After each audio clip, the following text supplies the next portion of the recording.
यथार्थ मोक्ष पथ।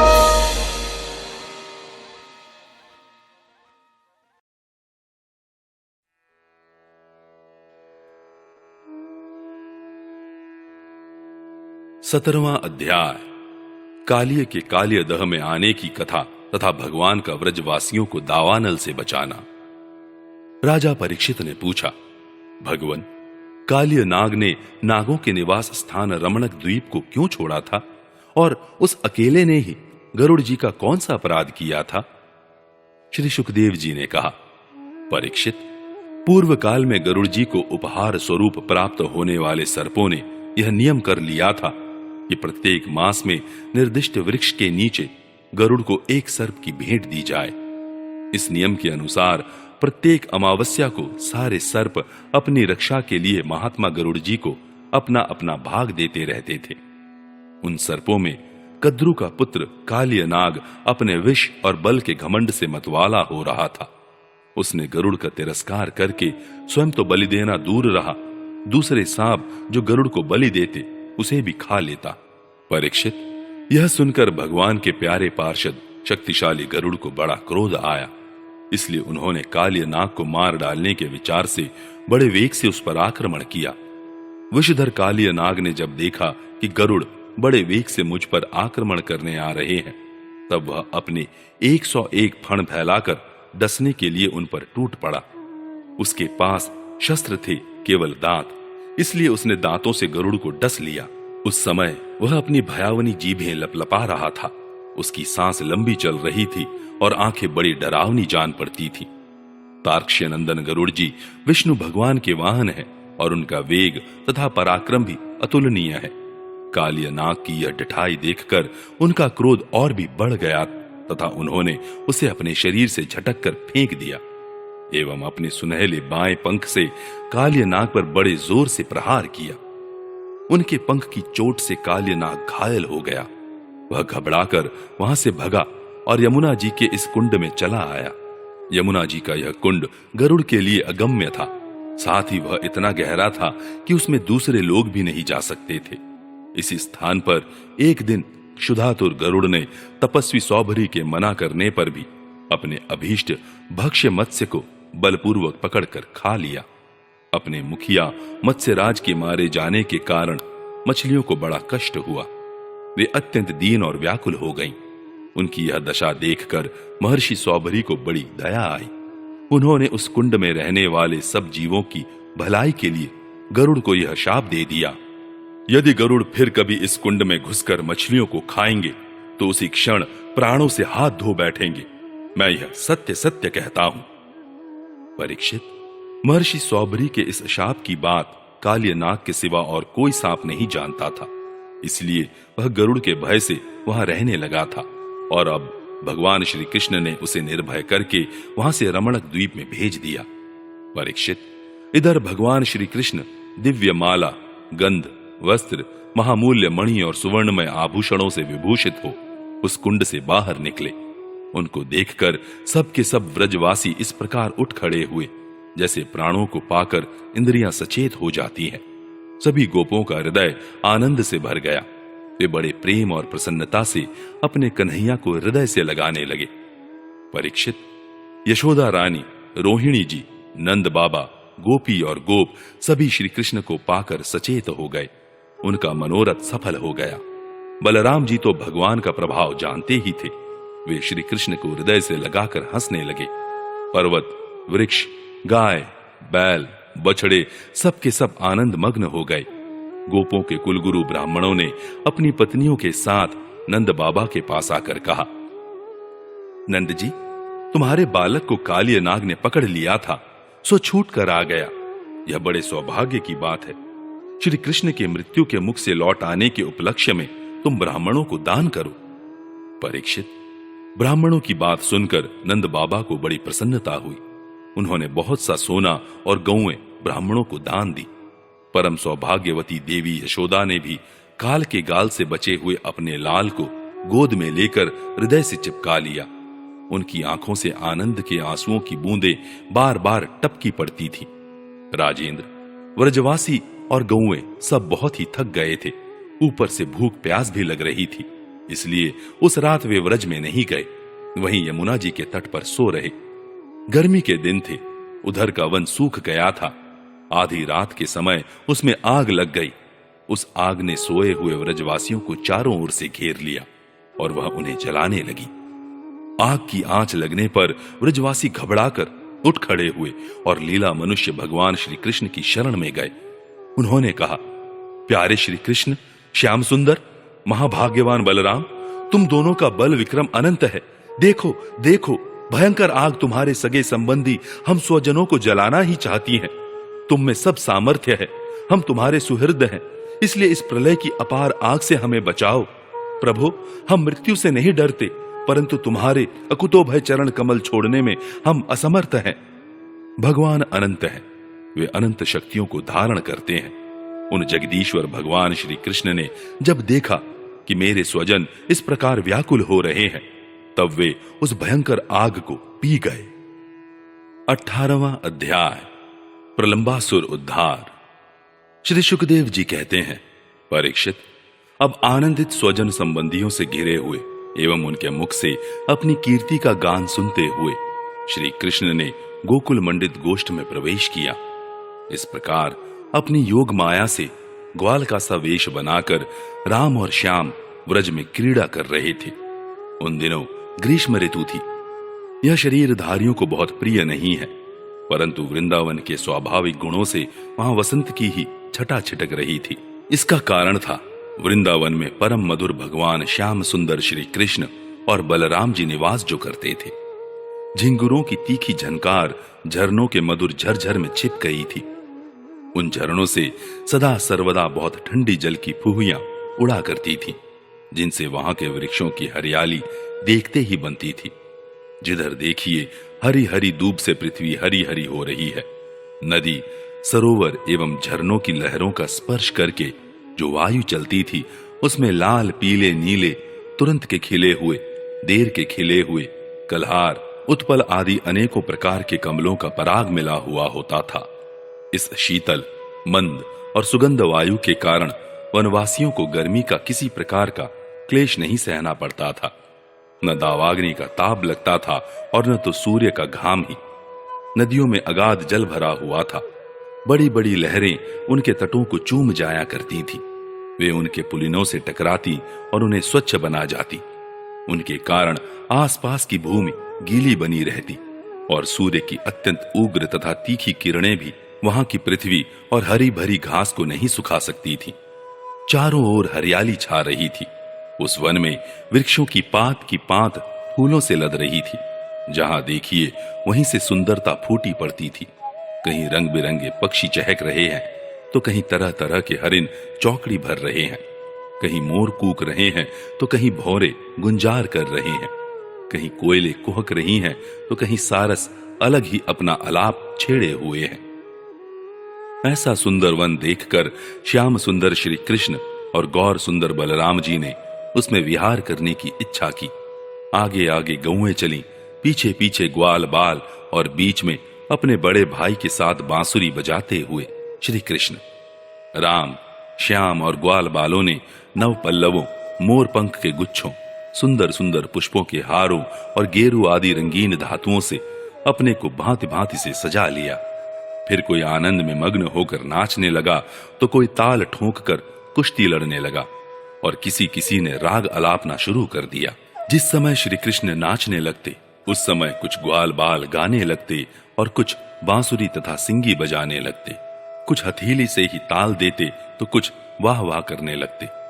परीक्षित, उस समय नट जैसे अपने नायक की प्रशंसा करते हैं, वैसे ही देवता लोग ग्वाल बालों का रूप धारण करके वहां आते और गोप जाति में जन्म लेकर छिपे हुए बलराम और श्री कृष्ण की स्तुति करने लगते। घुंघराली अलकों वाले श्याम और बलराम कभी एक दूसरे का हाथ पकड़कर कुम्हार के चाक की तरह चक्कर काटते, घुमरी परेता खेलते। कभी एक दूसरे से अधिक फांद जाने की इच्छा से कूदते, कूड़ी डाकते। कभी कहीं होड़ लगाकर ढेले फेंकते, तो कभी ताल ठोंक ठोंक कर रस्सा कसी करते। एक दल दूसरे दल के विपरीत रस्सी पकड़कर खींचता और कभी कहीं एक दूसरे से कुश्ती लड़ते लड़ाते। इसी प्रकार तरह तरह के खेल खेलते। कहीं कहीं जब दूसरे ग्वाल बाल नाचने लगते तो श्री कृष्ण और बलराम जी गाते या बांसुरी, सिंगी आदि बजाते, और महाराज कभी कभी वे वाह वाह कहकर उनकी प्रशंसा भी करने लगते। कभी एक दूसरे पर बेल, जायफल या आंवले के फल हाथ में लेकर फेंकते, कभी एक दूसरे की आंख बंद करके छिप जाते और वह पीछे से ढूंढता। इस प्रकार आंख में छौनी खेलते। कभी एक दूसरे को छूने के लिए बहुत दूर दूर तक दौड़ते रहते और कभी पशु पक्षियों की चेष्टाओं का अनुकरण करते। कहीं मेंढकों की तरह फुदक फुदक कर चलते तो कभी मुंह बना बनाकर एक दूसरे की हंसी उड़ाते। कहीं रस्सियों से वृक्षों पर झूला डालकर झूलते तो कभी दो बालकों को खड़ा कराकर उनकी बाहों के बल पर ही लटकने लगते, कभी किसी राजा की नकल करने लगते। इस प्रकार राम और श्याम वृंदावन की नदी, पर्वत, घाटी, कुंज, वन और सरोवरों में वे सभी खेल खेलते जो साधारण बच्चे संसार में खेला करते हैं। एक दिन जब बलराम और श्री कृष्ण ग्वाल बालों के साथ उस वन में गौएं चरा रहे थे, तब ग्वाल के वेश में प्रलंब नाम का एक असुर आया। उसकी इच्छा थी कि मैं श्री कृष्ण और बलराम को हर ले जाऊं। भगवान श्री कृष्ण सर्वज्ञ हैं, वे उसे देखते ही पहचान गए। फिर भी उन्होंने उसका मित्रता का प्रस्ताव स्वीकार कर लिया। वे मन ही मन यह सोच रहे थे कि किस युक्ति से इसका वध करना चाहिए। ग्वाल बालों में सबसे बड़े खिलाड़ी, खेलों के आचार्य श्री कृष्ण ही थे। उन्होंने सब ग्वाल बालों को बुलाकर कहा, मेरे प्यारे मित्रों, आज हम लोग अपने को उचित रीति से दो दलों में बांट लें और फिर आनंद से खेलें। उस खेल में ग्वाल बालों ने बलराम और श्री कृष्ण को नायक बनाया।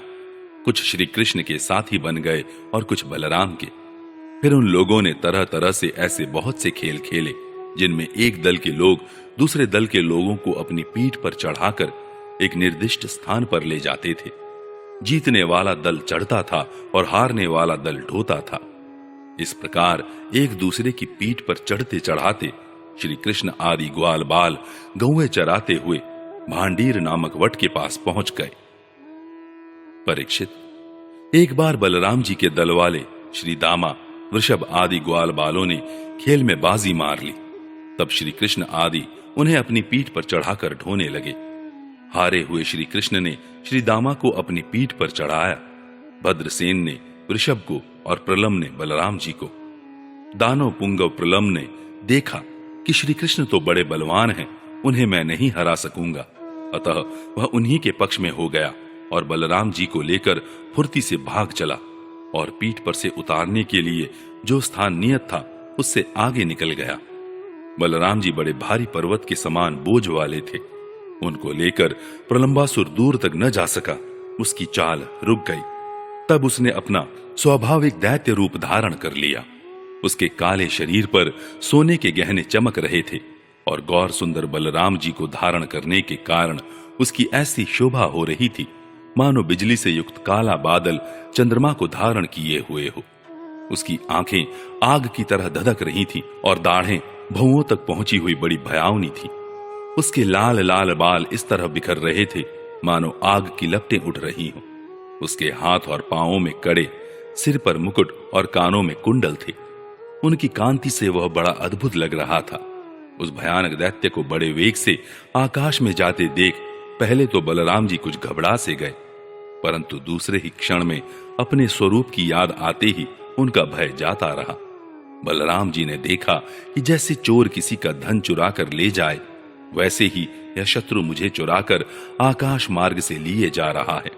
उस समय जैसे इंद्र ने पर्वतों पर वज्र चलाया था, वैसे ही उन्होंने क्रोध करके उसके सिर पर एक घूंसा कसकर जमाया। घूंसा लगना था कि उसका सिर चूर चूर हो गया। वह मुंह से खून उगलने लगा। चेतना जाती रही और बड़ा भयंकर शब्द करता हुआ इंद्र के द्वारा वज्र से मारे हुए पर्वत के समान वह उसी समय प्राणहीन होकर पृथ्वी पर गिर पड़ा। बलराम जी परम बलशाली थे। जब ग्वाल बालों ने देखा कि उन्होंने प्रलंबासुर को मार डाला, तब उनके आश्चर्य की सीमा न रही। वे बार बार वाह वाह करने लगे। ग्वाल बालों का चित्त प्रेम से विह्वल हो गया। वे उनके लिए शुभ कामनाओं की वर्षा करने लगे और मानो मरकर लौट आए हों इस भाव से आलिंगन करके प्रशंसा करने लगे। वस्तुतः बलराम जी इसके योग्य ही थे। प्रलंबासुर मूर्तिमान पाप था। उसकी मृत्यु से देवताओं को बड़ा सुख मिला। वे बलराम जी पर फूल बरसाने लगे और बहुत अच्छा किया, बहुत अच्छा किया, इस प्रकार कहकर उनकी प्रशंसा करने लगे। 19वां अध्याय, गौओं और गोपों को दावानल से बचाना। श्री सुखदेव जी कहते हैं, परीक्षित, उस समय जब ग्वाल बाल खेल कूद में लग गए, तब उनकी गौएं बेरोक टोक चरती हुई बहुत दूर निकल गईं और हरी हरी घास के लोभ से एक गहन वन में घुस गईं। उनकी बकरियां, गायें और भैंसे एक वन से दूसरे वन में होती हुई आगे बढ़ गईं तथा गर्मी के ताप से व्याकुल हो गईं। वे बेसुध सी होकर अंत में डकराती हुई मुंजाटवी में घुस गईं। जब श्री कृष्ण, बलराम आदि ग्वाल बालों ने देखा कि हमारे पशुओं का तो कहीं पता ठिकाना ही नहीं है, तब उन्हें अपने खेल कूद पर बड़ा पछतावा हुआ और वे बहुत कुछ खोजबीन करने पर भी अपनी गौओं का पता न लगा सके। गौएं ही तो व्रजवासियों की जीविका का साधन थी। उनके न मिलने से वे अचेत से हो रहे थे। अब वे गौओं के खुर और दांतों से कटी हुई घास तथा पृथ्वी पर बने हुए खुरों के चिन्हों से उनका पता लगाते हुए आगे बढ़े। अंत में उन्होंने देखा कि उनकी गौएं मुंजाटवी में रास्ता भूलकर डकरा रही हैं। उन्हें पाकर वे लौटाने की चेष्टा करने लगे। उस समय वे एकदम थक गए थे और उन्हें प्यास भी बड़े जोर से लगी हुई थी। इससे वे व्याकुल हो रहे थे। उनकी यह दशा देखकर भगवान श्री कृष्ण अपनी मेघ के समान गंभीर वाणी से नाम ले लेकर गौओं को पुकारने लगे। गौएं अपने नाम की ध्वनि सुनकर बहुत हर्षित हुईं। वे भी उत्तर में हुंकारने और रंभाने लगी। परीक्षित, इस प्रकार भगवान उन गायों को पुकार ही रहे थे कि उस वन में सब ओर अकस्मात दावाग्नि लग गई, जो वनवासी जीवों का काल ही होती है। साथ ही बड़े जोर की आंधी भी चलकर उस अग्नि के बढ़ने में सहायता देने लगी। इससे सब ओर फैली हुई वह प्रचंड अग्नि अपनी भयंकर लपटों से समस्त चराचर जीवों को भस्मसात करने लगी। जब ग्वालों और गौओं ने देखा कि दावानल चारों ओर से हमारी ही ओर बढ़ता आ रहा है, तब वे अत्यंत भयभीत हो गए और मृत्यु के भय से डरे हुए जीव जिस प्रकार भगवान की शरण में आते हैं, वैसे ही वे श्री कृष्ण और बलराम जी के शरणापन्न होकर उन्हें पुकारते हुए बोले, महावीर श्री कृष्ण, प्यारे श्री कृष्ण, परम बलशाली बलराम, हम तुम्हारे शरणागत हैं। देखो, इस समय हम दावानल से जलना ही चाहते हैं। तुम दोनों हमें इससे बचाओ। श्री कृष्ण, जिनके तुम ही भाई बंधु और सब कुछ हो, उन्हें तो किसी प्रकार का कष्ट नहीं होना चाहिए। सब धर्मों के ज्ञाता श्याम सुंदर, तुम ही हमारे एकमात्र रक्षक एवं स्वामी हो। हमें केवल तुम्हारा ही भरोसा है। श्री सुखदेव जी कहते हैं, अपने सखा ग्वाल बालों की ये दीनता से भरे वचन सुनकर भगवान श्री कृष्ण ने कहा, डरो मत, तुम अपनी आंखें बंद कर लो। भगवान की आज्ञा सुनकर उन ग्वाल बालों ने कहा, बहुत अच्छा, और अपनी आंखें मूंद ली। तब योगेश्वर भगवान श्री कृष्ण ने उस भयंकर आग को अपने मुंह से पी लिया और इस प्रकार उन्हें उस घोर संकट से छुड़ा दिया। इसके बाद जब ग्वाल बालों ने अपनी अपनी आंखें खोलकर देखा, तब अपने को भांडीर वट के पास पाया। इस प्रकार अपने आप को और गौओं को दावानल से बचा देख वे ग्वाल बाल बहुत ही विस्मित हुए। श्री कृष्ण की इस योग सिद्धि तथा योग माया के प्रभाव को एवं दावानल से अपनी रक्षा को देखकर उन्होंने यही समझा कि श्री कृष्ण कोई देवता हैं। परीक्षित, सायंकाल होने पर बलराम जी के साथ भगवान श्री कृष्ण ने गौएं लौटाईं और वंशी बजाते हुए उनके पीछे पीछे व्रज की यात्रा की। उस समय ग्वाल बाल उनकी स्तुति करते आ रहे थे। इधर व्रज में गोपियों को श्री कृष्ण के बिना एक एक क्षण 100 युग के समान हो रहा था। जब भगवान श्री कृष्ण लौटे, तब उनका दर्शन करके वे परमानंद में मग्न हो गईं।